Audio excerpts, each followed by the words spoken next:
After a couple of weeks break for me, which was good, thank you. Hope you enjoyed Vasily. Sort of back to normal. Take it as you wish. Over the next couple of weeks, I thought it would be important to speak about a very important topic, I think, which has lately become, not lately, which has always been, let me say, a wound in the church. And coincidentally, you can say through divine providence, this Sunday, we celebrate always the Sunday before Pentecost, and the Sunday, so in between Pentecost and when Easter finishes, the blind man, we celebrate the first ecumenical synod. Hands up if you've ever heard of the ecumenical synod. Okay, so did you have your hand up? Yeah, so a few people, which is good. Let me ask you a question then. How many ecumenical synods were there? Officially recognized? I think 372. How many were there? How many ecumenical synods? Huh? 5? Okay. 7? Any other takers? Are we counting Venice? No. We're the ones recognized in the Orthodox Church. Yeah. Okay. Nick, you're right. In the Orthodox Church, we recognize 7 ecumenical synods. The Chalcedonian or the Oriental, Christians, Orthodox Christians like the Coptics, the Armenians, and the Ethiopians only recognize the first 3. Okay, whereas most, like the West and the East, recognize the 7 that we have, and plus the West have a few of their own. When I say the West, I mean the Roman Catholic Church have a few of their own. For us, we have 7 ecumenical synods officially recognized. What are they? What did they do? They were gatherings of representatives of all churches from around the world in one synod. Okay, and just in case you didn't know, in a few weeks we are having what we're calling the Holy and Great Synod, which is going to be during Pentecost, and is going to last for a few weeks, which is going to be the biggest event or gathering of bishops, Orthodox bishops, ever since the last ecumenical synod, which is the 7th one, so over 1,000 years. There will be a gathering. This is going to happen this year, so it's going to be a major event for us, and it's going to speak about the contemporary Orthodox issues that we have to face as Orthodox Christians in our spiritual life. But the official recognized ones for us as Orthodox Christians are 7. So these synods are, as I said, a gathering of bishops, representatives of the churches from around the known world at the time. And they spoke about fundamental issues which had to do with the teachings of the church. Now, the very first one, the first ecumenical synod, was called in the 3rd century. And so we celebrate this synod on Sunday coming.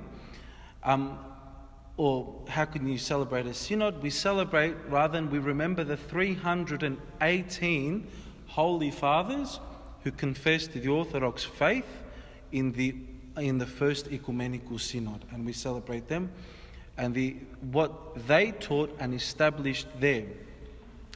Does anyone know who called the first ecumenical synod? And by the way, that was held in the year 325. 325 in Nicaea. Yeah, which is modern day Turkey. Does anyone know who called that? King Constantine. Yeah, the Emperor Constantine the Great. So not a bishop or not even the church, the official church, but an emperor called that synod to happen. So you see how let me say, interconnected politics was with the church, or how faithful, let's say, the politicians at the time, which would have been the emperor, how faithful they were to be worried, let's say, about matters which had to do with the church. So Emperor Constantine the Great was the one who called the First Ecumenical Synod. And at the time, Constantine the Great was not even baptized yet. He hadn't been baptized. It was accepting Christianity, but he hadn't been baptized. And he called it for two reasons.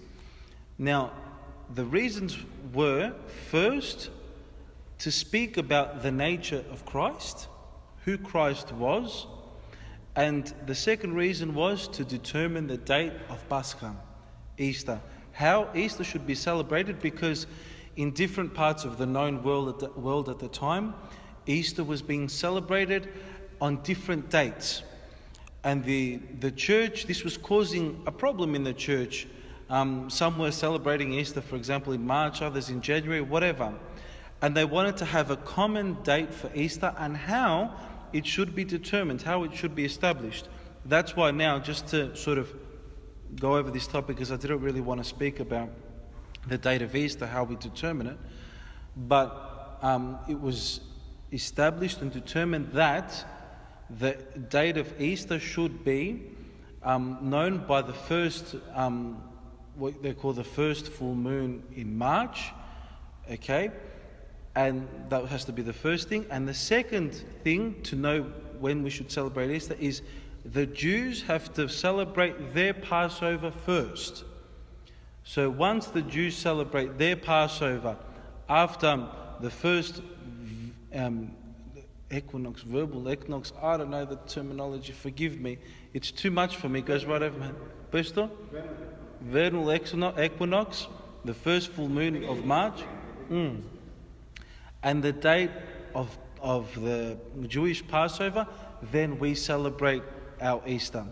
So sometimes now, what has happened is sometimes in the West, this isn't the case. Sometimes they might celebrate now their Easter before the Jewish Passover, whereas the Orthodox Church stay in line with the First Ecumenical Synod, which says that we have to wait for the Jewish Passover first. So there they determined the date of Pascha. But probably the most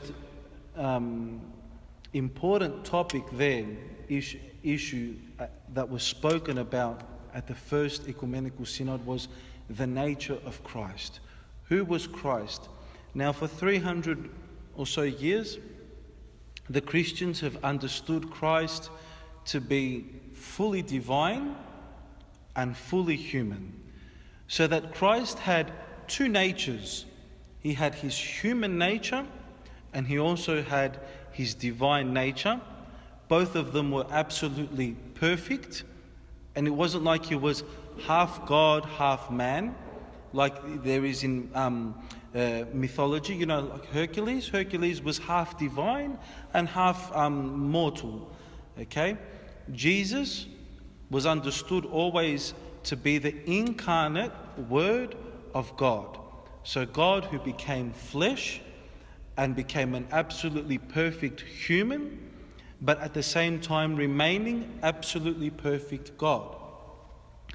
Now this, by a certain priest at the time, his name was Arius, priest said, no, Jesus, yes, existed before he became a human, but Jesus is a creation of God. So God created Jesus. There was a time where Jesus did not exist with God. And why is this important for us as a church? In order for this to be important for us, we need to understand what Christ did for us and who he is. Because a lot of us, we forget about the theology of the church, and that and not recognize that the theology of the church is the foundation of our entire spiritual life. That's why we have so many different heresies, we can say, and so many different Christian sects. Can someone tell me how many different Christian denominations they think exist today? Give me a rough example. How many? 20,000? Okay. Would everyone agree with Ismat? Think it's more, think it's less?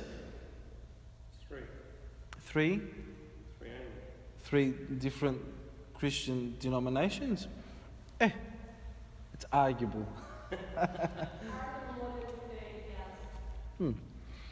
Your year is right. There are 30,000 known different Christian denominations. 30,000. So not 30,000 different churches.